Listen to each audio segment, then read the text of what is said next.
Assalamualaikum warahmatullahi wabarakatuh. Alhamdulillah, wassalatu wassalamu ala rasulillah Sayyidina Muhammad ibni Abdillah wa ala alihi wa sahbihi wa man walah, wa la hawla wa la quwata illa billahil aliyyil azim. Amma ba'du.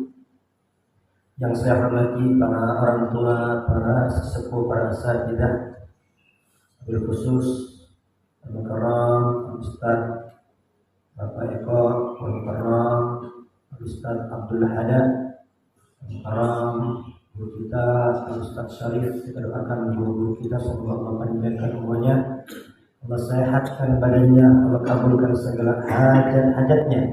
Dan kita semua yang hadir di masjid ini, semoga kita semua mendapat ridha Allah, mendapat rahmat Allah, mendapat ampunan Allah, dan semoga segala hajat-hajat kita, segala keinginan-keinginan kita, segala cita-cita kita, segala harapan-harapan kita, baik hajat dunia maupun hajat akhirat, semoga dikabulkan oleh Allah Subhanahu wa Ta'ala. Tidak keluar kita dari masjid ini melainkan semua kebutuhan kita dikabulkan oleh Allah. Yang punya masalah semoga masalahnya dibereskan oleh Allah, yang sedang susah dimudahkan oleh Allah, yang sedang sakit semoga penyakitnya diangkat oleh Allah, baik penyakit zahir maupun penyakit batin semoga disembuhkan oleh Allah Subhanahu wa Ta'ala. Membersihkan hati kita dari sifat iri, dengki, hasud, sombong dan lain sebagainya. Dan kita minta kepada Allah Subhanahu wa Ta'ala semoga putra-putri kita dijadikan putra-putri yang saleh wassalihah, menjadi ahlus sujud, menjadi ahlul ilm, menjadi ahlul dzikir. Dan yang belum menutup aurat semoga dimudahkan untuk menutup aurat, yang belum salat dimudahkan untuk salat, yang masih terjebak dalam kemaksiatan semoga berikan jalan kembali ke jalan yang diridai oleh Allah Subhanahu wa Ta'ala. Dan kita minta kepada Allah rezeki yang banyak, yang luas, yang berkah, dimudahkan untuk membantu agama, dimudahkan haji, umrah, ziarah makam Nabi Muhammad sallallahu alaihi wasallam. Dan kita mohon kepada Allah semoga Allah panjangkan usia kita dalam keadaan taat dan ibadah, bertambah umur, bertambah semangat dalam taat, bertambah umur, bertambah semangat dalam qiraatul Quran, bertambah semangat, bertambah khusyuk dalam berzikir, bertambah jauh daripada dosa dan maksiat, bertambah bagus hubungan terhadap sesama manusia. Dan semoga duduknya kita pada subuh ini Allah catat sebagai amal soleh yang memudahkan kita untuk masuk ke dalam surganya Allah. Amin, Allahumma amin. Sebelum kita mulai taklim kita, terlebih dahulu kita baca Al-Fatihah untuk walid kita dan untuk guru-guru kita yang sudah mendahului kita.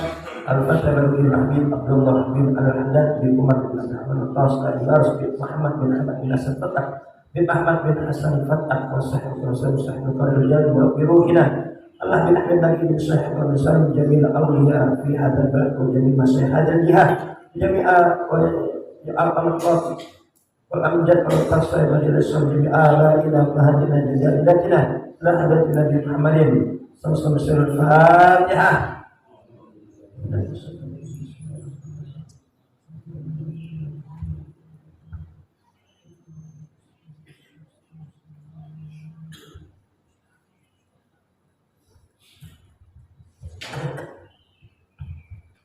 Bismillahirrahmanirrahim.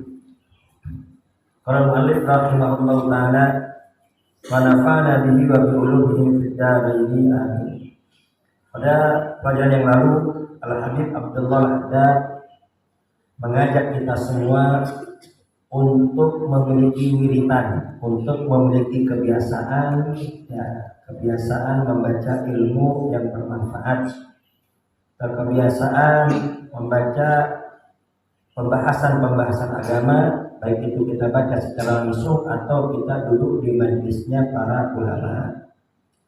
Wa hadzal ilmu, dan ilmu ini yaitu ilmu yang bermanfaat, itu ilmu yang membawa makrifat kita kepada Allah, yang membuat kita tambah mengetahui akan perintah-perintah Allah dan larangan-larangan Allah, ilmu yang membuat kita semakin zuhud terhadap dunia, jauh dari yang haram, jauh dari riba, jauh dari subhat, jauh dari mengambil hak-hak orang. Ya, ilmu manfaat adalah ilmu yang membuat kita sadar akan kekurangan diri kita, akan aib kita, kemudian kita benahi. Dan juga ilmu yang membuat kita sadar bahwasanya musuh kita di dunia ini adalah setan. Nah, intinya ilmu yang bermanfaat mabsutun fil kitab was sunnati, itu terdapat dalam kitab was sunnah, itu terdapat dalam Al-Qur'an dan dalam hadis Nabi besar Muhammad sallallahu alaihi wasallam. Wa kutubil a'immati, ya, dan juga terdapat dalam kitabnya para imam-imam kita. Ya, terdapat pada kitabnya Imam Abu Hanifah, Imam Malik, Imam Syafi'i, Imam Ahmad bin Hanbal, Imam Ghazali, ya, dan imam-imam yang lainnya. Waqad jama'ahul Imam Al-Ghazali fi kutubil azimatil qadri al-kabiratil khatri. Dan itu semua telah dikumpulkan oleh Al-Imam Al-Ghazali dalam kitab-kitabnya yang agung dan besar. Jadi Imam Ghazali punya karya sangat banyak. Ya, beliau punya karya usul fikih Al-Mustasfa. Beliau juga punya karya kitab-kitab fikih Al-Wasit. Beliau juga punya karya kitab-kitab tasawuf.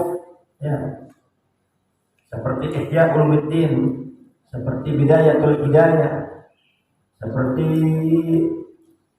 Minhajul Abidin, seperti Ayyul Walad, dan kitab-kitab yang lainnya yang berisikan tentang tasawuf. Al-Kabiratul Khatri itu sangat besar pengaruhnya. Kitab-kitab yang ditulis oleh Imam Al-Ghazali, inda man lahu basyiratun fid din wa rusukhun fil ilmi wa kamalun fil yaqin. Bagi orang yang memiliki mata hati di dalam perkara agama. Jadi mata itu ada dua. Ada basyirah, ada basor. Basor itu adalah bola mata. Kalau basyirah adalah mata hati. Ya.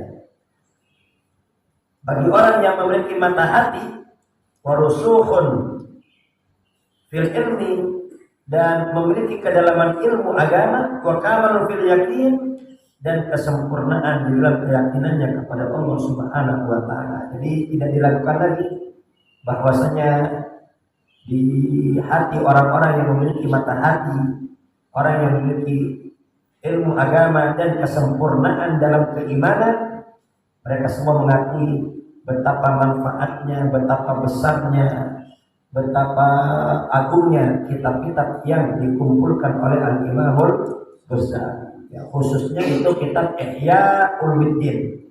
Bahkan sampai-sampai masyhur di kalangan para ulama, di kalangan para ahlul ilm, di kalangan para ahli santri, kalau kalian ingin membedakan mana ulama dunia dan mana ulama akhirat, maka bedanya adalah ulama dunia pasti suka baca Ihya Ulumuddin. Sedangkan ulama akhirat itu nggak mau baca kitab Ihya Ulumuddin. Kenapa?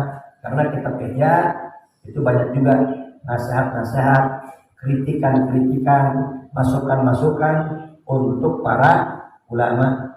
Ya, yang mana bagi ulama-ulama dunia ya itu nggak masuk. Ya, kenapa? Karena itu kritikan untuk mereka semua. Bahkan di kitabnya Bidayatul Hidayah, Al-Imam Al-Ghazali menekankan kepada para ulama, kalau ada orang yang ingin belajar dengan mereka, lihat, periksa dulu, ini tujuannya belajar untuk apa. Kalau tujuannya benar lillahi ta'ala, tujuannya untuk menghidupkan dakwah, tujuannya untuk semakin dekat dengan Allah, tujuannya untuk memperdalam ilmu agama, maka ajarkan. Akan tapi kalau tujuannya nggak benar, ya, tujuannya nggak benar untuk dunia, tujuannya nggak benar untuk pangkat, ya. Kenapa kamu belajar? Ya, saya belajar agar saya alim. Kalau saya alim, saya mudah mendapatkan dunia, saya mudah mendapatkan ini, saya mudah mendapatkan itu. Nah, niatnya nggak benar, kata Imam Ghazali. Maka dari awal itu jangan diajarkan. Ya, kalau diajarkan sama saja ya, menjual pedang kepada tukang begal, ya, sehingga nanti kalau dia alim dia bakal jadi ulama suk, bakal jadi ulama yang jahat, bukan jadi ulama ulillah, akan menjadi dai syaitan yang mengajak orang kepada ajakan-ajakan setan dan akan berfatwa sesuai pesanan. Ini halal apa haram terserah, maunya halal apa haram, yang penting dil-dilan masuk ini. Na'udzubillah min dzalik. Ya. Jadi intinya di situ Imam Ghazali di kitab Ihya Ulumuddin, ya, dan kitab Bidayatul Hidayah itu di awal-awal banyak kritikan beliau untuk para ulama, ya, khususnya bagi santri yang ingin belajar. Oleh Imam Ghazali itu ditekankan apa niatmu belajar. Kalau niatmu belajar betul, maka silakan belajar.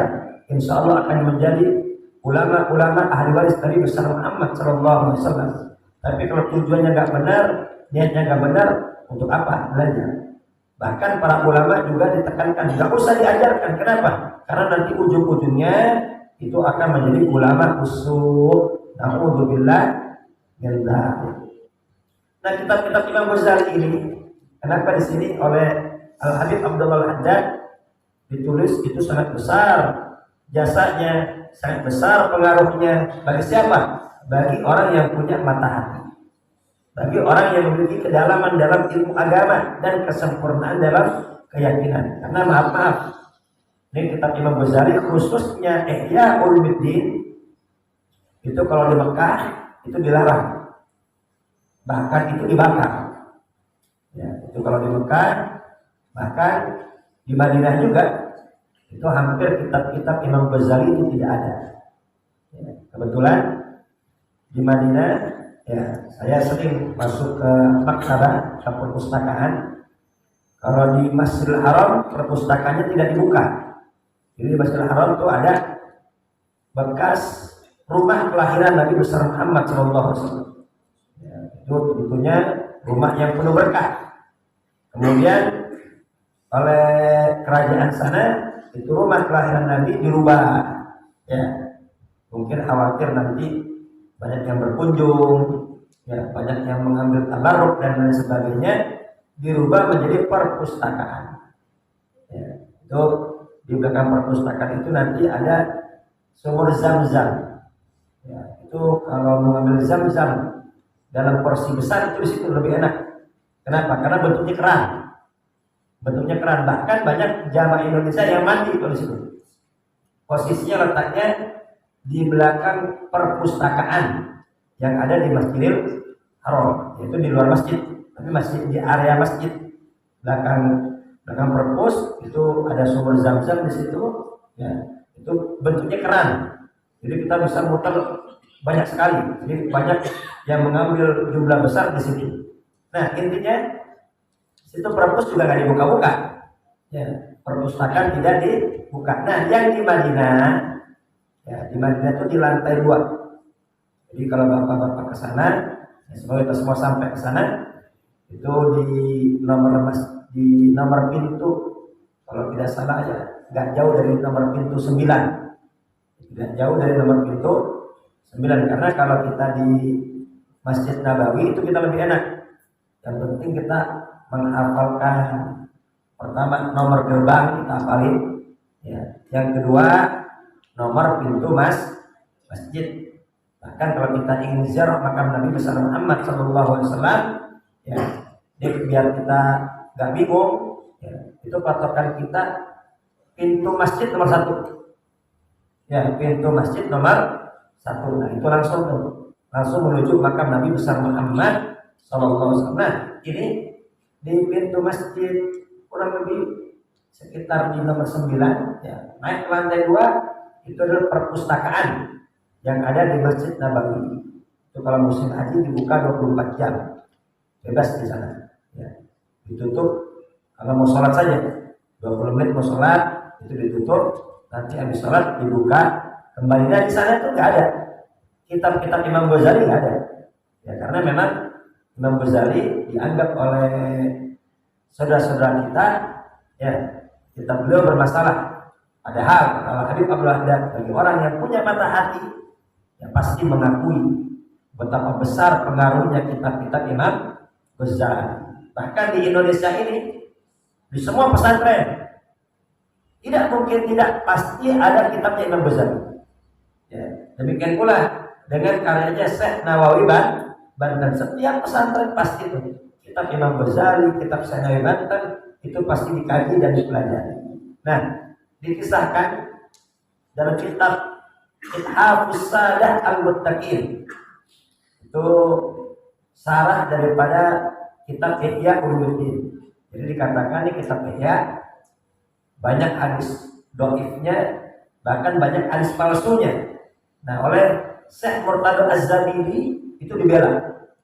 Ya, jadi oleh kalangan saudara kita di kitab Imam Ghazali, kenapa kok tidak dibaca, bahkan dilarang untuk dibaca, dan tidak sampai di situ, itu dibakar juga di kitab itu dibakar, karena dianggap banyak hadis dhaif, bahkan banyak hadis palsunya. Nah, oleh Syekh Murtada Az-Zabidi itu disarahi dan hadis-hadisnya dipretelin, ya. Itu hadis-hadis yang dhaif ternyata apa? Oh, ternyata itu hadis hasan dari jalur lain. Bahkan hadis-hadis yang diklaim palsu ternyata bukan hadis palsu, tapi itu benar-benar hadis dari Nabi besar Muhammad sallallahu alaihi wasallam. Nah, itu tertuang dalam kitab Ithafus Sadah Al-Muttaqin. Dan dalam mukaddimah kitab tersebut, ya, yang kitab berjilid-jilid sekitar, ya, tergantung cetakannya. Ada yang cetakan 8 jilid, ada yang cetakan 12 jilid, sarah daripada kitab Ihya. Dan dalam mukaddimah itu dikisahkan oleh Syekh Murtada Az-Zabidi, ada ulama yang gak suka dengan Imam Ghazali karena dianggapnya Imam Ghazali menyimpang. Bahkan ini ulama yang berpengaruh di zaman itu, dia berpesan kalau pada murid-muridnya kitab Imam Ghazali bakar saja, jangan dibaca, itu berbahaya. Ya. Akhirnya malamnya dia bermimpi berjumpa dengan Nabi besar Muhammad sallallahu alaihi wasallam. Nabi besar Muhammad bersabda, "Man ra'ani fil manam faqad ra'ani haqqan. Fa inna syaitana la yatamatsalu bi." Barang siapa yang melihat aku dalam mimpi, maka dia benar-benar melihat aku. Ya. Fa inna syaitana, karena sesungguhnya setan la yatamatsalu bi, enggak bisa menyerupai aku. Jadi kalau setan itu menyerupai kiai, menyerupai habib, menyerupai wali itu masih bisa. Maka itu kalau kita mimpi, ya hati-hati, jangan langsung tertipu. Ya, mimpi wali dilihat dulu bertentangan enggak dengan Al-Quran, bertentangan enggak dengan hadis Nabi besar Muhammad. Kalau bertentangan, ya jangan ikuti. Mimpi apa? Kamu saya angkat jadi nabi, ya, kamu saya angkat menjadi penjaga pintu gerbang neraka. Ya, itu jadi ikutin yang begitu. Ya, itu yang bertentangan dengan Quran dan hadis jadi ikuti, meskipun itu mimpinya wali. Ya, karena apa? Setan bisa menyerupai wali, tapi setan tidak bisa menyerupai Nabi besar Muhammad sallallahu alaihi wasallam. Kenapa? Setan nggak bisa terbakar, ya, nggak bisa menyerupai Nabi. Jadi kalau ada orang mimpi berjumpa Nabi besar Muhammad, maka betul dia betul-betul mimpi ketemu Nabi besar Muhammad sallallahu alaihi wasallam. Semoga kita semua bisa berjumpa dengan Nabi besar Muhammad meskipun dalam mimpi. Amin Allahumma amin. Sebagian saudara kita ini ada yang protes, ya, masa iya kita bisa berjumpa dengan Nabi? Itu hadis riwayat mana? Ini hadis riwayat Sahih Bukhari. Ya, hadis riwayat Sahih Bukhari. Tidak ada pertentangan dalam kalangan ahlul ilm bahwasanya kita bisa berjumpa dengan Nabi besar Muhammad di dalam mimpi.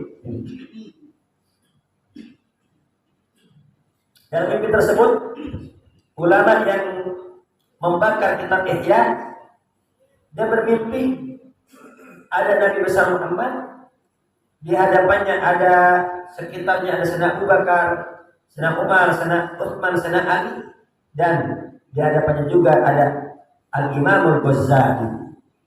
Tiba-tiba dalam mimpi tersebut, Imam Ghazali mengadu kepada Nabi besar Muhammad, ya Rasulullah, ini fulan bin fulan, ya, dia bakar kitab saya.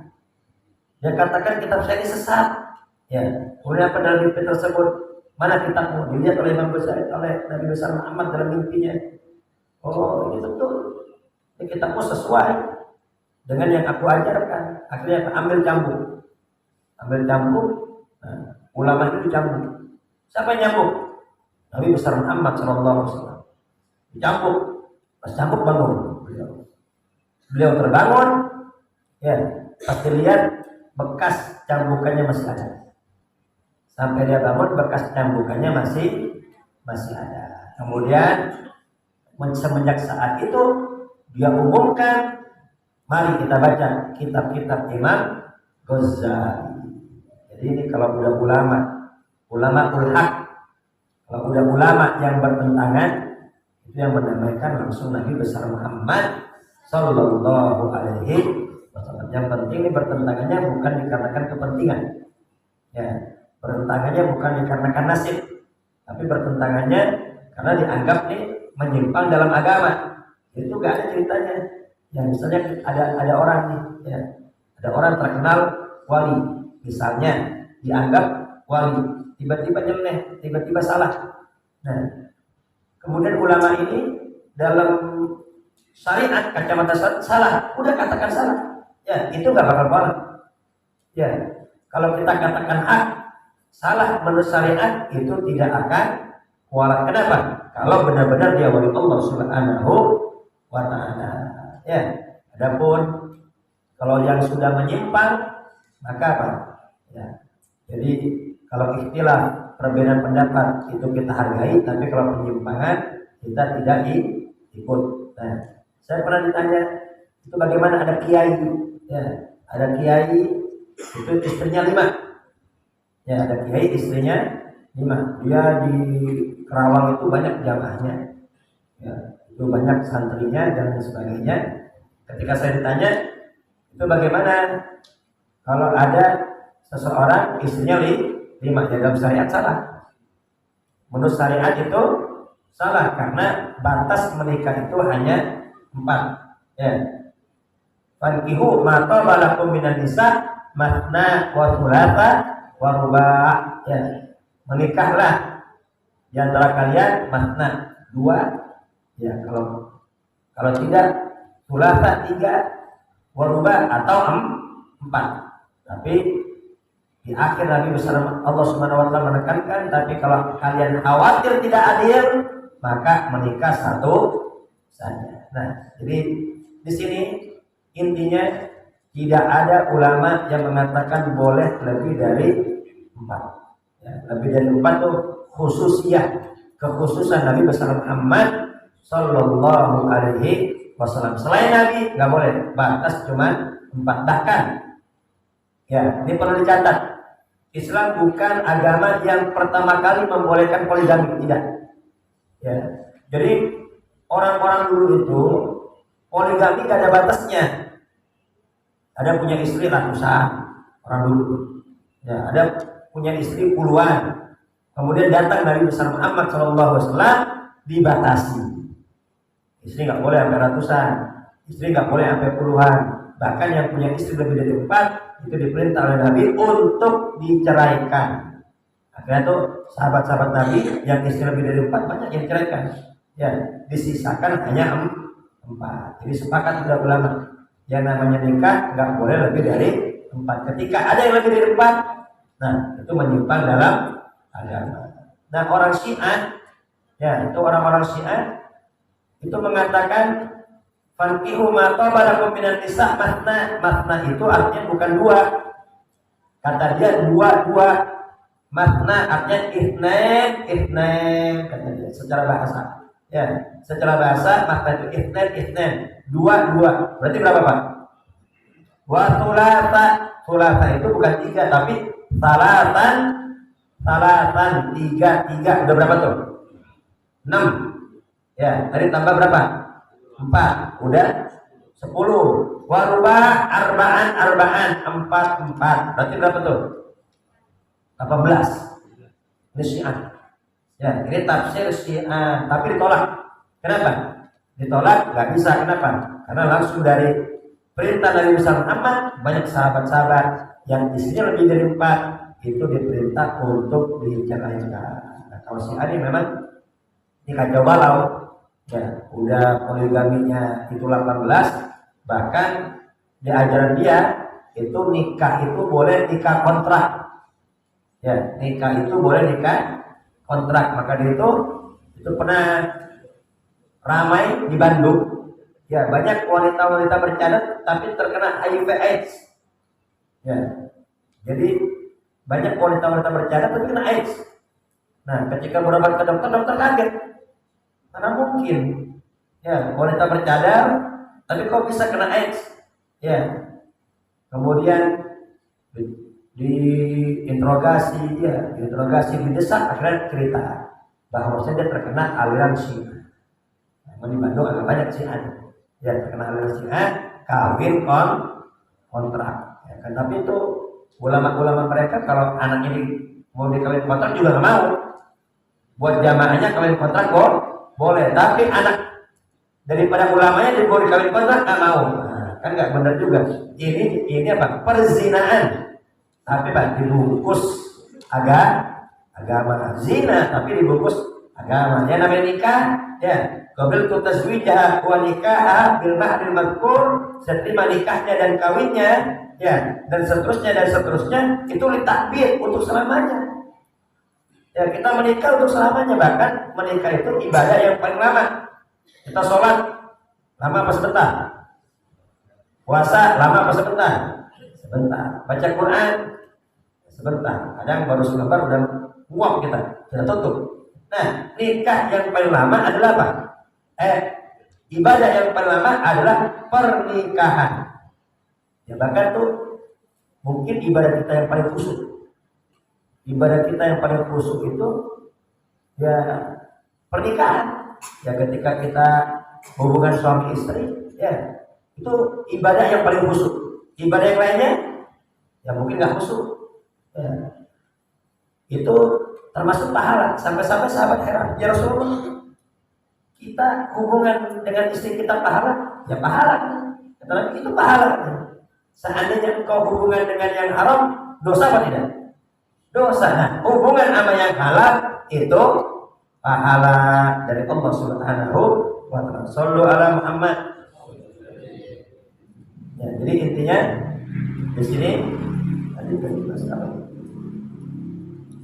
Oh ya, Ghazali. Baik, kita kembali kepada Al-Imam Al-Ghazali. Jadi intinya orang yang punya mata hati dalam agama pasti dia tidak akan ingkar dengan kitab-kitab Imam Ghazali. Jadi kalau udah ulama yang berselisih, tapi berselisihnya karena Allah, berselisihnya dikarenakan memang dia lillah tapi dia salah, itu langsung yang mendamaikan Nabi besar Muhammad Sallallahu Alaihi Wasallam. Nah sekali lagi tadi, kalau basor itu bola mata, kalau basirah adalah mata hati. Itu Nabi besar Muhammad Sallallahu Alaihi Wasallam itu disebutkan dalam kitab Bulughul Maram. Itu ada hadis. Itu ada hadis mengenai bab salat witir. Ya, Sayyidah Aisyah ditanya oleh para sahabat, ya Rasulullah, bagaimana salatnya Nabi besar Muhammad di malam hari? Ya, Sayyidah Aisyah, ya Rasul kalau salat di malam hari, ya beliau salat 2 rakaat salam, nyampe 4 rakaat, ya itu salatnya begitu panjang. Salat Nabi begitu panjang, begitu bagus. Gak usah ditanya deh betapa panjangnya, betapa bagusnya, betapa khusyuknya salat Nabi besar Muhammad Sallallahu Alaihi Wasallam. Jadi Nabi besar Muhammad itu kalau salat malam 2 rakaat salam mesti istirahat. Kenapa istirahat? Dikarenakan salatnya Nabi begitu kan panjang. Kalau kita kan salat nggak panjang, perlu istirahat sebetulnya. Ya. Kemudian apa? Nambah lagi Nabi besar Muhammad 2 rakaat salam, jadi 4 rakaat. Nah itu biasanya kalau udah 8 rakaat tuh Nabi kadang tidur dulu. Ya, kadang tidur dulu, nanti bangun-bangun nambah 3 rakaat. Jadi kebanyakan sholat malam Nabi itu 11 rakaat. Nah, ketika Sayyidah Aisyah melihat Nabi besar Muhammad setelah 8 rakaat tidur, kemudian tiba-tiba Nabi bangun langsung sholat nambah 3 rakaat witir. Ditanya oleh Sayyidah Aisyah, ya Rasulullah, Antara udah qabla antum, ya Rasul bukankah tadi kau tidur? Ya, ini sebelum lanjut itu bukankah tadi kau tidur? Sedangkan orang yang tidur itu membatalkan wudu. Ya. Kecuali tidurnya orang yang duduknya tetap di lantai begini. Ya, duduk sila begini, mau tidur, mau ngorok, ini nggak batal wudu. Yang penting posisi bangun sama seperti posisi tidur. Ya, ini jangan sampai begini. Bangun-bangun gimana? Nah, ini kalau ngangkat batal. Kalau sampai ngangkat itu batal. Kenapa kok? Kalau duduknya tetap begini nggak membatalkan wudu? Karena posisi dubur itu tertahan. Posisi dubur itu tertekan. Jadi kemungkinan keluar angin jauh. Tapi kalau tidurnya nggak begini, ya tidurnya dubur nggak tertutup, itu kemungkinan keluar angin besar, tapi tidak terasa. Kita tuh kalau dikumpul misalnya, kumpul ziarah-ziarah, ya, itu kadang tidur, kadang prot, kadang ada aja tuh begitu. Itu bukan sengaja itu. Ya, satu udah dor juga mungkin. Ya, dua memang nggak tertahan. Jadi al-ainani wika usah. Nih basor al-ainani. Bola mata ini wika usah. Ini ada pengikat kemana? Ke dubur. Ketika mata ini terbuka, kita bisa ikat tuh. Mau kita keluarin apa enggak? Yang normal. Oh saya enggak, berarti udah enggak normal itu. Saya enggak bicara yang enggak normal. Yang normal itu selama mata ini terbuka, dia bisa kontrol. Itu mau dia keluarin atau tidak. Makanya orang yang tidur kenapa kok membatalkan wudu? Karena dia udah nggak bisa kontrol, udah nggak bisa mengikat antara udah nggak bisa mengikat lubang tuburnya, sehingga kalau ada angin keluar ya udah keluar aja, udah nggak bisa mengikat. Kenapa? Karena mata tertutup. Nah, kecuali duduknya tetap begini, itu nggak membatalkan wudu. Kenapa? Karena kemungkinan keluar angin itu jauh. Itu Nabi Muhammad tidur, habis tidur takut sholat. Ditegur oleh saya Rasulullah. Ya, engkau katanya tidur. Dijawab Nabi Muhammad, inna ainani tanamani wala yanamu qalbi. Ya inna ainaya tanamani wala yanamu qalbi. Betul. Mata saya, bola mata saya tidur. Tapi hati saya tidak tidur. Ya, ini basirah. Mata hati. Ya, mata bola ini matanya di kepala tidur memang. Tapi mata hati saya tidak tidur. Kesimpulannya bagaimana? Ya, ini khusus untuk para nabi.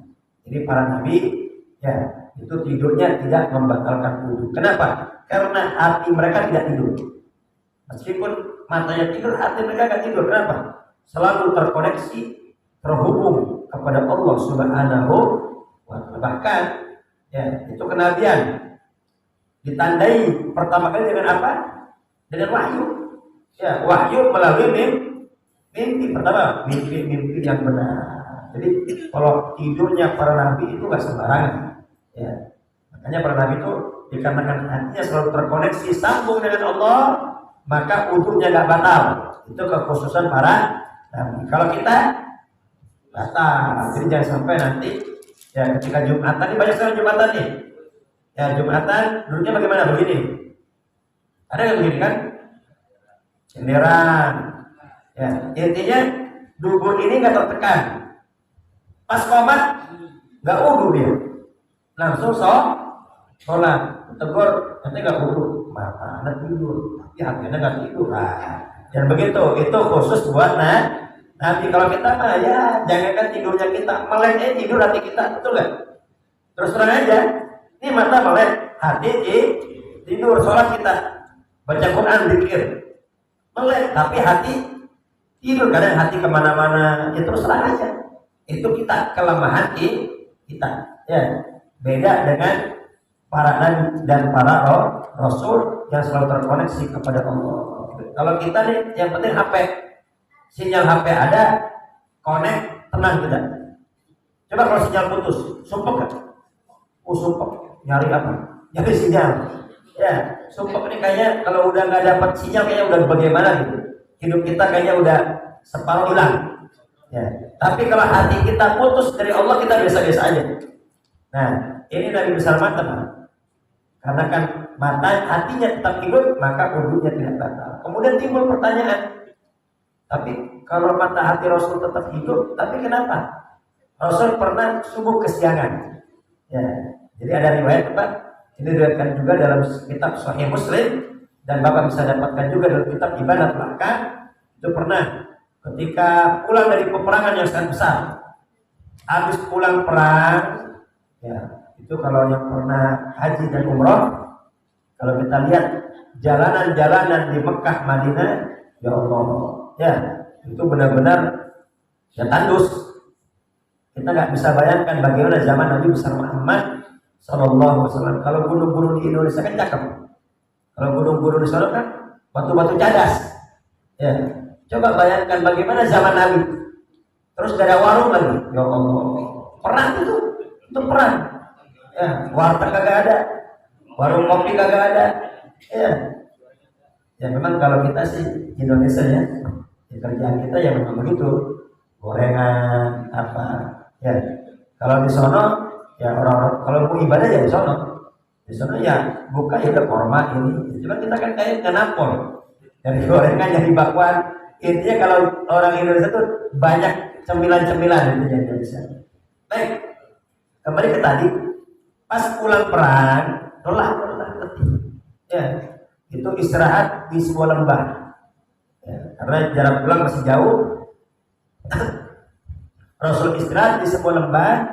Kemudian Nabi besar Muhammad bertanya, ini malam siapa yang ngeronda? Ya, ini malam siapa yang ngeronda dan siap untuk membangunkan subuh? Semua capek. Ya, semua capek ya, begadang semua, perang capek, pengen cepat-cepat rebahan. Karena Bilal, ya capek juga sebetulnya, tapi Pak pengen nyenengin Rasul. Aku ya Rasul yang jaga. Yang ronda malam ini aku, dan aku juga nanti akan membangunkan subuh. Ya, tiba-tiba udah tidur semua. Saya bilang ketiduran juga, dia juga capek. Ya, dia ngomong saya ya pengen nyenengin Nabi, tapi Pak badan nggak bisa dibohongin, ketiduran juga dia. Ya, ketiduran juga, dia cuma tidur. Ya, mau melek sendirian, ya nggak ada HP kan? Ada HP kita kan? Ya, tidur juga tuh. Saya bilang bangun-bangun matahari udah ngomong. Yang pertama kali bangun Rasul. Dia bilang bangun. Kamu gimana? Ya Rasul, maaf, aku ketiduran kan. Nah itu kesiangan semua tuh. Ya. Nah kemudian oleh ulama dibahas. Itu bagaimana Nabi besar katanya hatinya tetap hidup, tetap melek. Ya nggak tidur, tapi kenapa kok subuh kesiangan? Pernah subuh kan? Kesiangan. Nah ini jangan ada tidur nih. Ya ada tidur nih, bahaya nih. Oh subuh kesiangan nggak apa-apa. Ini bahaya nih. Nah ini kejadian cuma sekali Pak. Ya, jadi cuma sekali. Nah, ini dijelaskan oleh ulama. Ya, kalau mata hati Nabi besar itu tetap nggak tidur tetap. Ya, ini tetap selalu terkoneksi kepada Allah. Tapi urusan matahari bukan mata hati. Urusan matahari ini mata ini. Ya, urusan matahari ini mata ini bukan mata hati. Dengan Rasul itu nggak melihat fajar atau baru sadar pas matahari terbit, itu nggak menutup kemungkinan bahwasanya mata hati Rasul tetap hidup. Dan kalau matahari tetap hidup, yang jadi masalah ini matahari ini berkaitan dengan bola mata. Kira-kira bisa dipahami nggak Pak? Ya, jadi tetap tidurnya Nabi tidak membatalkan wudu. Dan setelah itu bangun, Rasul langsung sholat subuh. Ini sebagai pelajaran. Sebetulnya itu Rasul dibuat tidur oleh Allah Subhanahu wa ta'ala. Jadi memang sudah ditakdirkan oleh Allah dibuat tidur Nabi bersama. Kenapa? Untuk contoh bagi umatnya. Kalau umatnya nanti ada yang kesiangan, bagaimana? Langsung saja bangun qadha sholat. Ya, jadi ini yang kita berdoa minta Allah semoga subuh kita agak kesiangan. Agar apabila terjadi suatu peristiwa subuh kita kesiangan, jangan ke kantor dulu, jangan dagang dulu, jangan ke pasar dulu, tapi Pak qadha sholat dulu. Kenapa? Karena manusia itu rentan musibah. Kita nggak tahu, ya kita nggak tahu keluar dan nggak bisa kita memastikan pulang pergi selamat, pergi pulang selamat, nggak ada yang bisa memastikan. Ya, khawatir pas keluar ditabrak udang. Udangnya naik kontainer, nah, bahaya juga kan.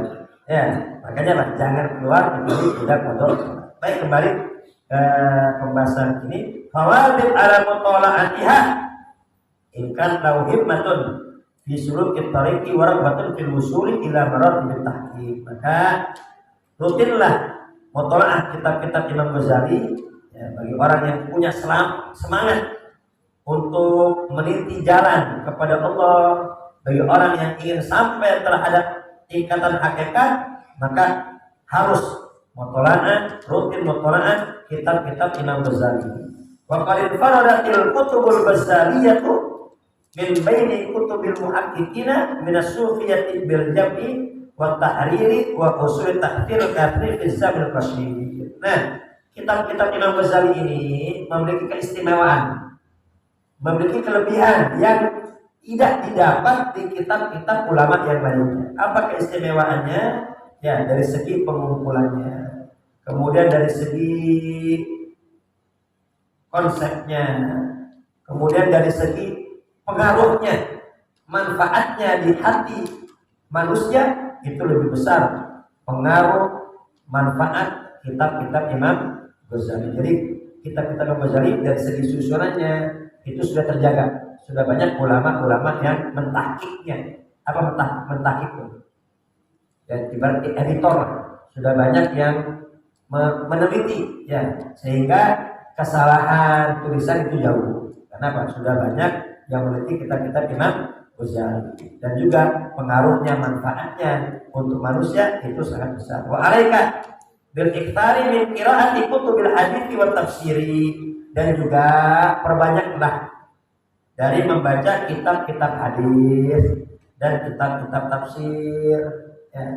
Kitab-kitab hadis ya, seperti kitab yang masyhur yang biasa dipakai di masjid-masjid atau di pesantren itu ada Arba'in An-Nawawiyah ya, kitab Arba'in An-Nawawiyah, kitab 40 kumpulan 40 hadis Nabi besar Muhammad sallallahu alaihi wasallam. Kenapa kok banyak ulama yang mengumpulkan 40 hadis? Karena ada riwayat barang siapa yang menghafal 40 hadis itu wajib dapat syafaat Nabi besar Muhammad sallallahu alaihi wasallam. Ya, ada juga kitab Riyadhus Shalihin. Ya, ini kitab Riyadhus Shalihin, kitab yang penuh berkah karya Imam Nawawi. Semua aliran mempelajarinya. Semua aliran mempelajarinya. Ya, baik itu Salafi Wahabi maupun NU maupun Muhammadiyah, semua mempelajari kitab Riyadhus Shalihin. Ini luar biasa. Ya, keunggulan Imam Nawawi sampai kitabnya dibaca oleh semua aliran.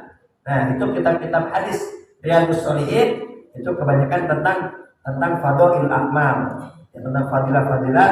Kita baca kitab Riyadhus Shalihin. Nah, kalau mau baca kitab tentang hukum, hadis-hadis hukum, itu baca kitab Bulughul Maram. Itu hadis-hadis mengenai hukum dan sudah disarahi oleh Said Alwi bin Abbas Al-Maliki. Ya, ini Said Alwi ini guru daripada Mbah Maimun Zubair. Ya, Mbah punya guru namanya Said Alwi bin Abbas Al-Maliki. Nah, itu beliau mensarahi kitab Bulughul Maram. Dan bahkan kita juga patut bangga, ada ulama kita, ya, ulama kita di Bekasi, pimpinan pesantren An-Nida, ya, Kiai Haji Muhajir. Itu Kiai Haji Muhajir, beliau juga mensarahi kitab Bulughul Maram dengan nama Nurud Dolam. Ya, sekitar 4 jilid itu. Jadi kalau kitab Ibadatul Ahkam karya Said Alwi bin Abbas Al-Maliki, dia bahas 4 mazhab. Ya, kalau Kiai Haji Muhajirin dia lebih menekankan kepada mazhab Imam Syafi'i sesuai yang dipakai umumnya rakyat Indonesia. Adapun kitab-kitab tafsir ya, yang biasa dibaca di kalangan awam, yang bisa dibaca di masjid-masjid, bahkan di pesantren itu banyak pakai tafsir Jalalain. Yang jadi sekarang udah banyak pakai tafsir jalan lain. Udah bukan tafsir Jalalain lagi, tapi tafsir jalan lain. Hati itu lain. Ya, tadi itu tafsir yang menikah boleh 18 itu tafsir jalan lain tuh. Bukan tafsir Jalalain. Nah, Jalalain itu artinya apa? 2 jalan. Kenapa kok tafsir itu namanya 2 jalan? Itu tafsir yang ngerjain 2 orang. Ya, pertama yang nulis itu Imam Jalaluddin Al-Mahalli nulis. Nyampe separuh wafat. Ya, kita belum utuh wafat. Nyampe separuh masih tafsirnya. Tafsirnya 30 juz, masih separuh wafat. Kemudian dilanjutkan oleh muridnya Imam Suyuti. Ya, dilanjutkan sampai selesai. Makanya dinamakan apa? Jalalain, dua jalal. Ya, Jalaluddin As-Suyuti sama Jalaluddin Al-Mahalli. Ya, makanya namanya tafsir Jalalain. Nah, tafsir Jalalain itu tafsir singkat. Tafsir singkat, ya, itu gak banyak cerita, gak ada cerita di situ. Ya, karena memang tafsir singkat. Dan ada juga tafsir Marahul Labid atau yang terkenal dengan tafsir Munir karya Syekh Nawawi Banten. Penting juga kita baca. Nah, ini kelebihan tafsir Syekh Nawawi Banten. Di Syekh Nawawi sebelum menjelaskan tafsirnya ditulis dulu tuh. Ya, ini surat misalnya Al-Baqarah. Ditulis jumlah ayat sekian dan jumlah huruf sekian. Sampai jumlah hurufnya ditulis sama Syekh Nawawi Banten. Ya, nanti bahas surah Al-Imran. Sebelum membahas ditulis dulu sama beliau. Ini surah Al-Imran, ya. Ini jumlah ayat sekian, jumlah huruf sekian, baik itu sampai jumlah huruf ditulis. Ya, hitung. Kita pernah nggak begitu, Pak? Ya, bro hitung kita. Ya, kadang baca juga nggak sempat kita. Ya. Jadi kalau kita baca tafsir Syekh Nawawi Banten, udah nggak usah hitung lagi. Percaya aja dah. Ya, percaya aja kita. Misalnya Al-Baqarah, oh jumlah huruf sekian, udah percaya aja. Karena kalau kita nggak percaya, ya hitung. Percaya, udah percaya aja, biar tidak ngani, biar kita nggak gitu. Nah, itu dalam tafsir Syekh Nawawi Banten. Ketika beliau menafsiri, ya, jadi tafsir Syekh Nawawi Banten sama tafsir singkat juga, seperti tafsir Jalalain, akan tapi dalam tafsir Syekh Nawawi Banten ini agak panjang sedikit, ya, dan juga termaktub cerita-cerita, ada cerita-ceritanya juga dalam tafsir Syekh Nawawi Banten. Bahkan, ya, ada ulama, bahkan ada pelajar-pelajar mahasiswa-mahasiswa yang mengumpulkan khusus kisah-kisah yang terdapat dalam tafsir Syekh Nawawi Banten. Saking luar biasa Syekh Nawawi sampai khusus kisah-kisah dalam tafsir beliau sampai ada yang ngebahas. Ya, dicari bagaimana ini riwayat-riwayatnya sahih apa tidak dan lain sebagainya. Dan Syekh Nawawi Banten karya banyak, hampir ratusan lebih. Tapi kebanyakan, ya, itu bukan karya beliau, langsung karya beliau, tapi beliau mensyarahi, ya, mensyarahi kitab ulama. Ini ada ulama tulis kitab, ya, kemudian oleh Syekh Nawawi Banten dijelaskan maksud dari kitab tersebut. Rata-rata karya Syekh Nawawi Banten seperti itu, beliau mensyarahi rata-rata. Tapi khusus satu ini, tafsir Munir, itu khusus, itu beliau membuat karya, ya langsung, bukan syarah, tapi langsung memang itu kitab tanpa syarah, itu tanpa mensyarahi kitab-kitab ulama maksudnya. Ini bisa dipahami, ya, itu kitab tafsir Munir. Nah, itu uniknya dalam tafsir Munir beliau ketika membahas alif lam mim, ini berbeda dengan tafsir-tafsir yang lainnya, ya. Dan kebanyakan tafsir-tafsir lain tuh ketika alif lam mim apa tafsirnya? Allahu a'lamu bimuradi. Allah yang lebih tahu maksudnya. Udah nggak usah dibahas. Ibaratnya begitu.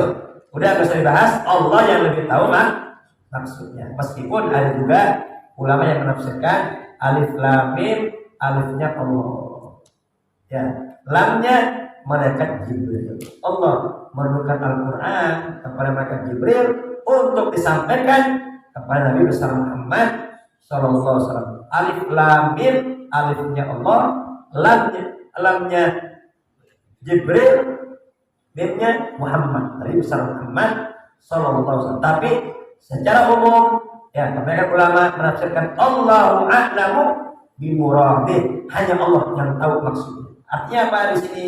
Ya, jadi sealim-alimnya orang, sepintar-pintarnya orang, tetap, ya, nggak semua ilmu kita ketahui. Apa? Untuk mengikis sifat sombong dari diri manusia. Ya, kau manusia, meskipun kau alim, pengetahuan kau terbatas. Yang maha mengetahui hanya Allah. Nah, di situ saya Banten menulis ada ilmu yang tidak diketahui oleh makhluk siapapun. Yang tahu hanya Allah Subhanahu wa ta'ala. Tapi ada juga ilmu yang tidak diketahui siapapun, yang tahu hanya Allah dan Nabi besar Muhammad sallallahu alaihi wasallam. Nah, berkenaan alif lam mim, berkenaan dengan alif lam mim shad, ya, semua tuh awalan-awalan ayat, ya, awalan surat Yasin, ya, shad, ya, itu kata saya Banten, ini ilmu yang hanya diketahui oleh Allah dan diketahui oleh Nabi besar Muhammad sallallahu alaihi wasallam. Ya, baik Pak, mungkin hanya ini. Semoga kita semua mendapat ilmu yang bermanfaat dan mendapat ilmu yang barokah. Ya, dan kebetulan sudah isyraq ya. Sudah isyraq ya. Baik, kurang lebih mohon maaf. Akhir kalam. Wassalamualaikum warahmatullahi wabarakatuh.